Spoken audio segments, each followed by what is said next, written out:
Hi, Candace. Hi, Kim. How are you? I'm great. How are you? Doing well, thanks. Thank you so much for joining me. I appreciate it. Thank you for having me. Of course. With daylight savings this weekend, how can we prepare ourselves, and how can parents prepare their children for the time change? Ideally, you would start as soon as possible, moving their entire schedule later in 10, 15-minute increments. So that would mean moving naps and mealtime and bedtime later so that we can make up for that hour difference that will happen on Saturday night.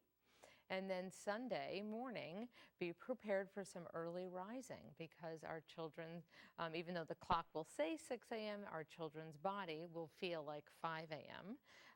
And it will be lighter outside. So if you haven't already, install some room darkening shades and be prepared for them to arise a little bit earlier, maybe attend to them and tell them it's not time to get up, and wait, and if you can, wait until 6 a.m. before you start the day.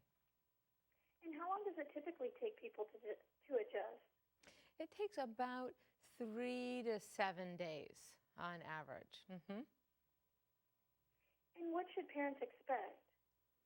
I would expect some early rising because of that time difference and because our clock says that it's earlier or earlier than it is.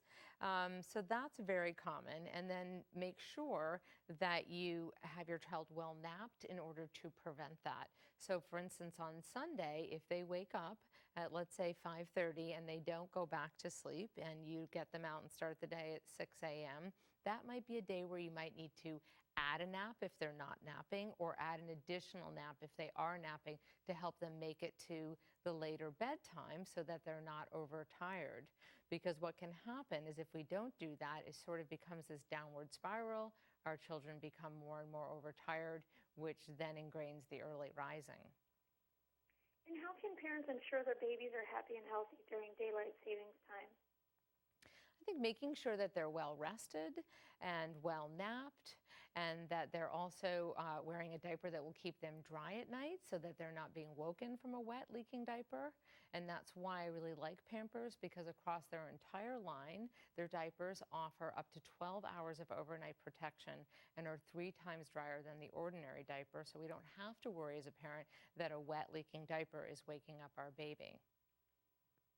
And is there anything else that parents and children can do to make daylight savings time easier on them?